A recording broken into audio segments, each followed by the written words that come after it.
अस्सलाम वालेकुम dear students, उम्मीद आप सब खैरियत से होंगे। हमारा आज का जो लेक्चर है ये बहुत ही इंपॉर्टेंट है सी लॉ एस्पिरेंट्स के लिए।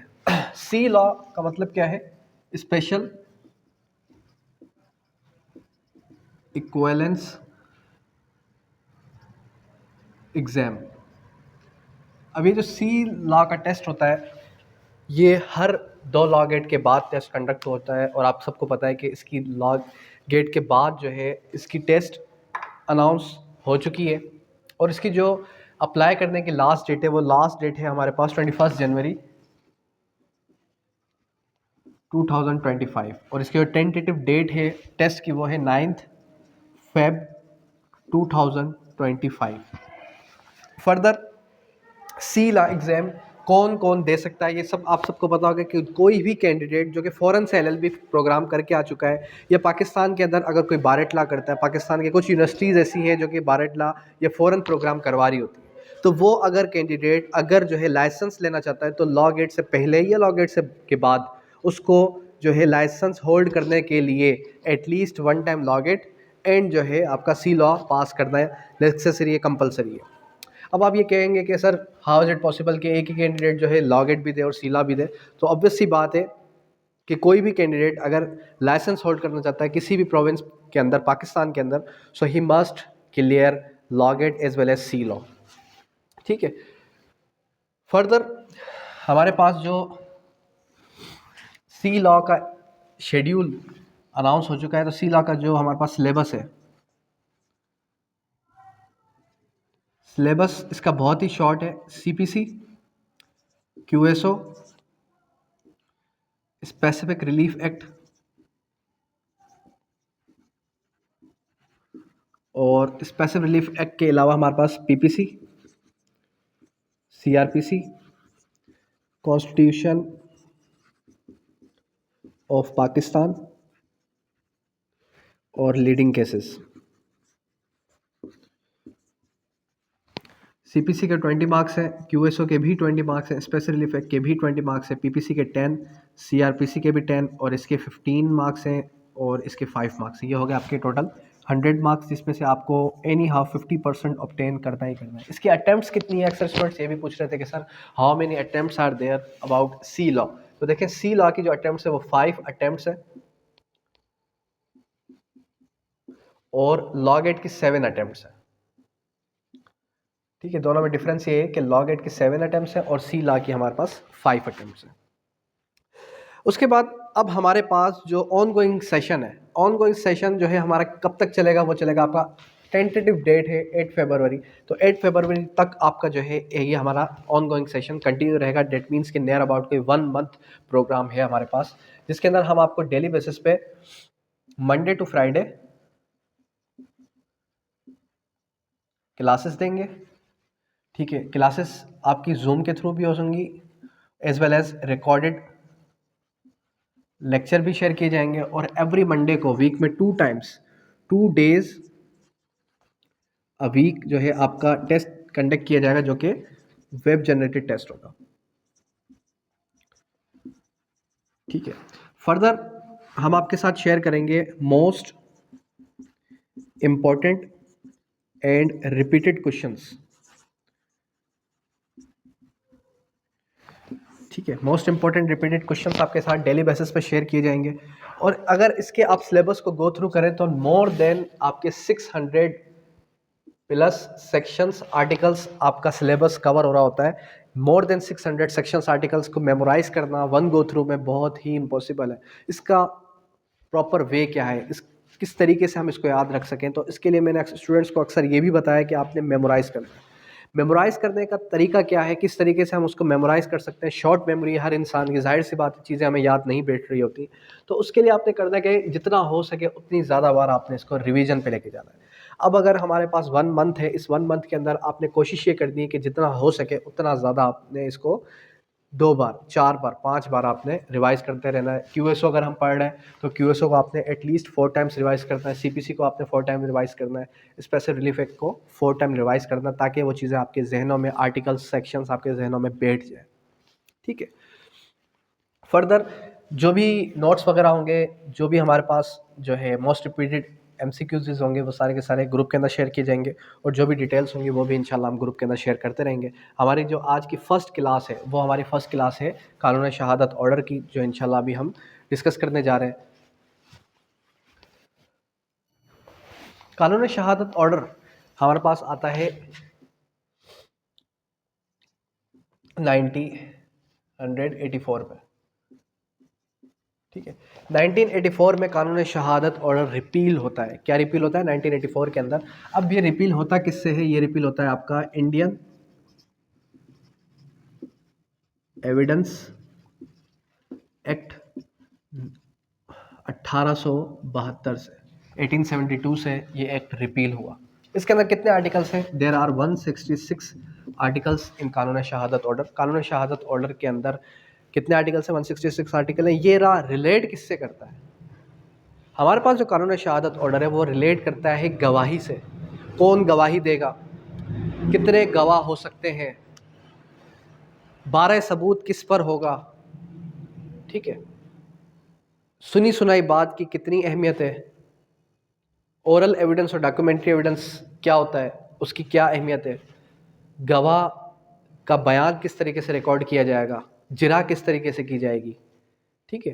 ये सारा कुछ हमें बताता है होल कंप्लीट कानून शहादत ऑर्डर 166 आर्टिकल्स। देखा जाए तो ये आपका एक साल का सब्जेक्ट है, लेकिन हम कोशिश करेंगे कि इसको विद इन अ वीक हम इसको कवर कर लें।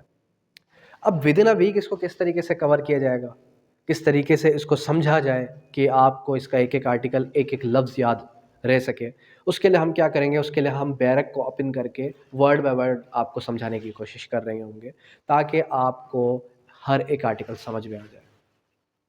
अब उसके बाद आता है कि हमारे पास कानून शहादत ऑर्डर किस पर एप्लीकेबल है। कानून शहादत ऑर्डर आपका सिविल लॉ पर भी एप्लीकेबल है। कानून शहादत ऑर्डर आपका रेंट केसेस पर भी एप्लीकेबल है। कानून शहादत ऑर्डर आपका क्रिमिनल के अंदर भी एप्लीकेबल है, फैमिली के अंदर भी एप्लीकेबल है, सॉरी फैमिली के अंदर नहीं बल्कि हमारे पास जितने भी कोज़ाए जुडिशल मामलात हैं उनके अंदर भी एप्लीकेबल है, और हमारे पास मिलिट्री के अंदर भी एप्लीकेबल है। तो एप्लीकेबल है कहाँ पर नहीं? आपने दो चीज़ें याद रखनी। कानून शहादत order is not applicable on arbitration as well as family cases. Family cases और आर्बिट्रेशन इन पर एप्लीकेबल नहीं। इससे हट के जितने भी मैटर्स हैं उन सब पर कानून शहादत ऑर्डर एप्लीकेबल है।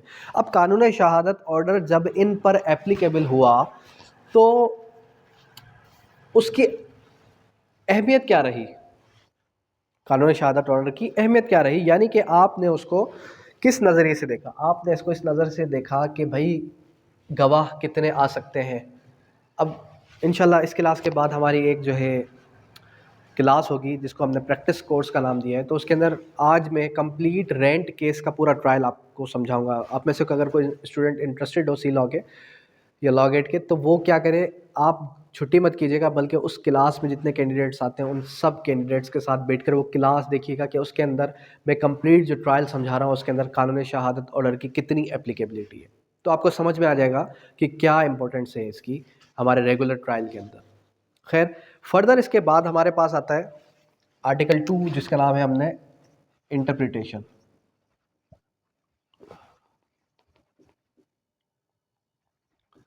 इंटरप्रिटेशन भी होता है, कहीं कहीं डेफिनेशन क्लासेस भी होता है।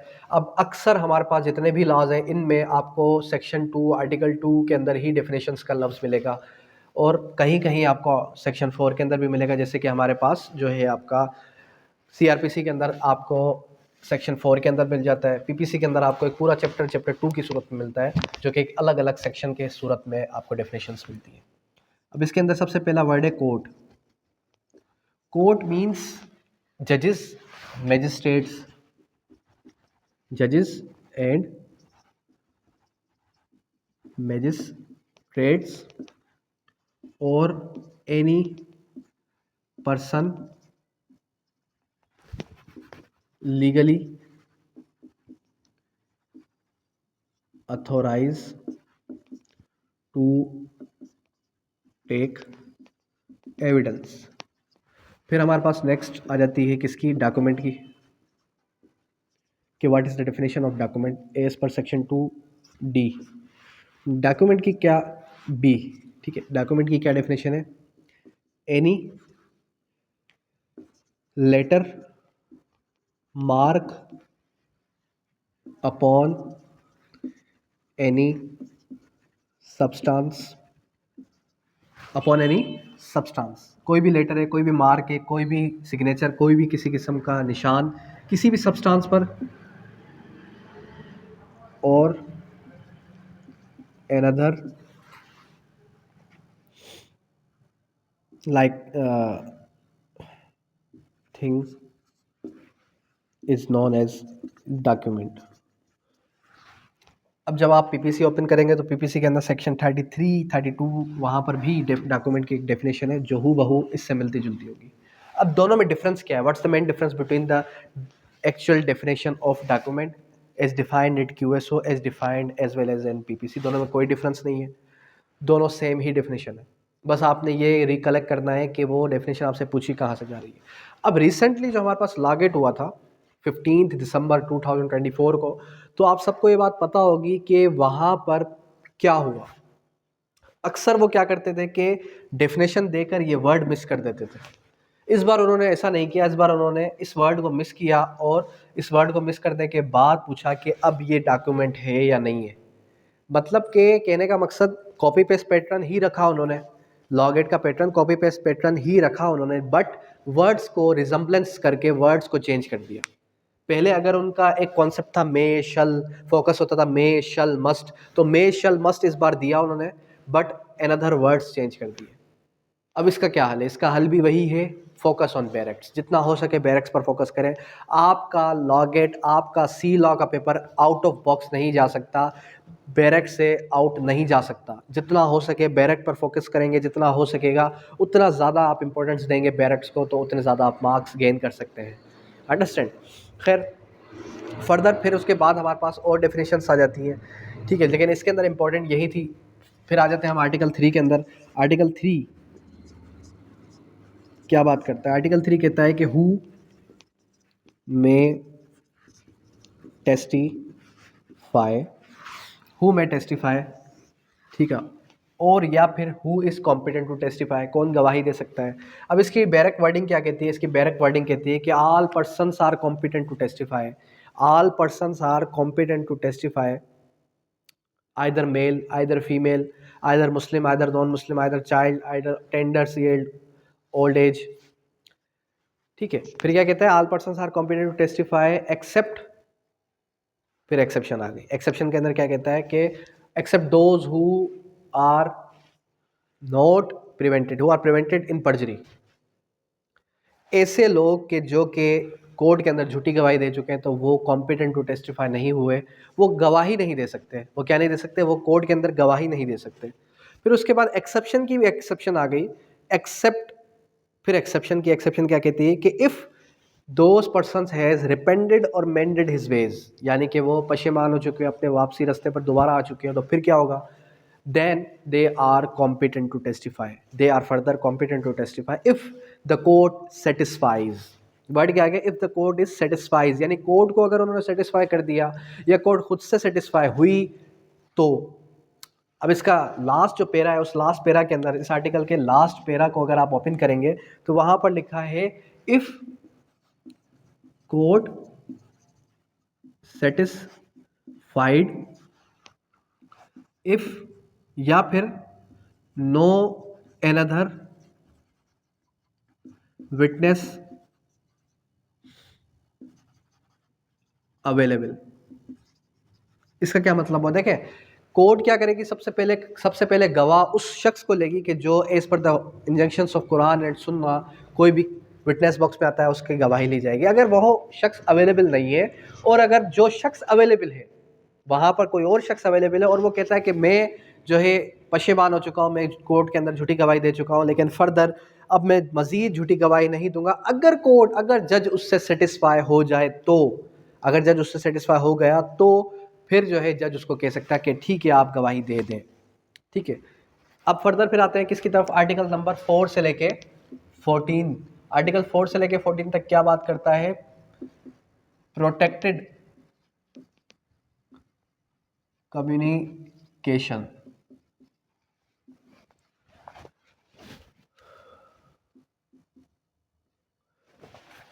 प्रोटेक्टेड कम्युनिकेशन क्या होती है? प्रोटेक्टेड कम्युनिकेशन क्या होती है? प्रोटेक्टेड कम्युनिकेशन क्या होती है? Any communication which is protected from the forced disclosure is known as the protected communication. Article 4 to 14 discuss about those communication which are protected from the forced disclosure. अब article 4 क्या बात करता है? Article 4 हमें कहता है जजेस एंड मैजिस्ट्रेट, फिर आता है फैमिली के बारे में हस्बैंड एंड वाइफ, फिर आता है हमारे पास ऑफिशियल कम्युनिकेशन,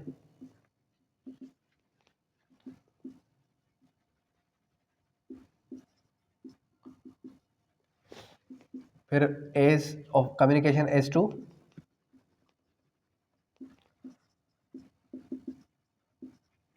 टू ऑफेंस, फिर आर्टिकल 9 से लेके आर्टिकल 12 तक आता है, फिर आ जाता है ऑफिशियल कम्युनिकेशन।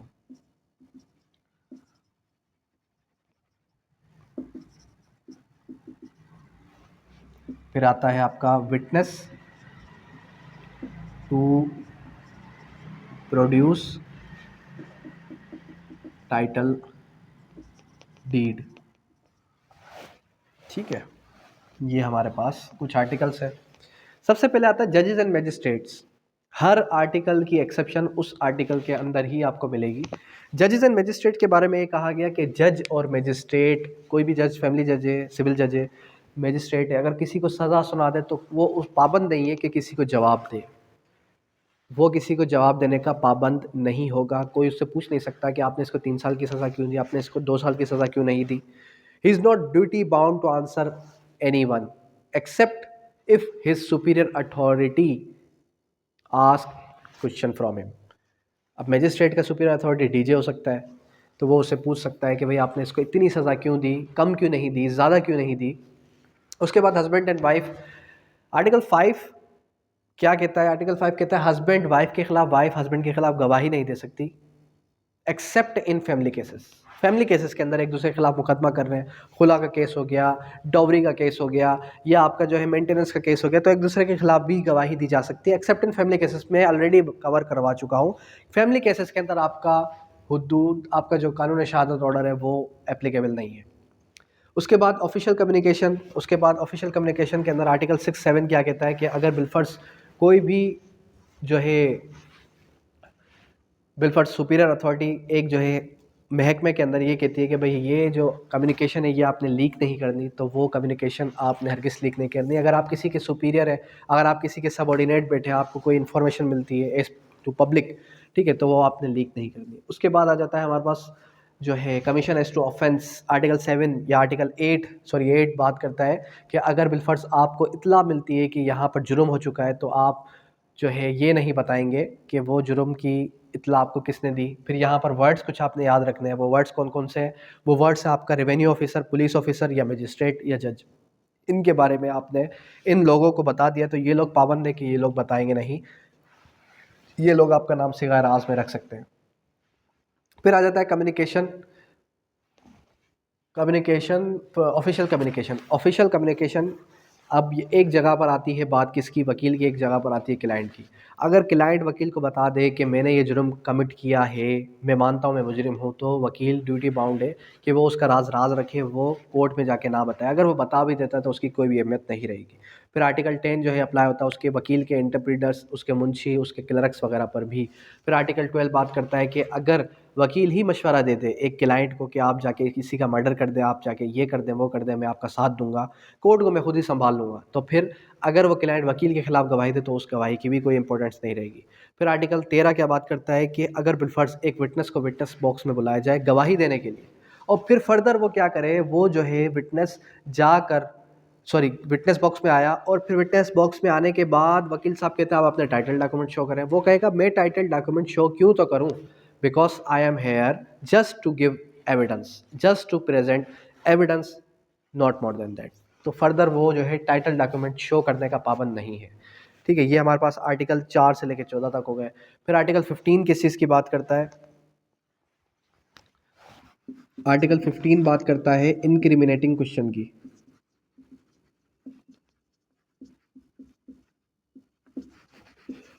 इनक्रिमिनेटिंग क्वेश्चन, ऐसा सवाल कि जो आपको ही मुजरिम ठहरा दे। अब एक मुजरिम कटहरे में आता है और उससे पूछा जाता है कि आप उस वक्त गवाही तो दे रहे हैं आप, लेकिन आप उस वक्त उस जगह पर कर क्या रहे थे?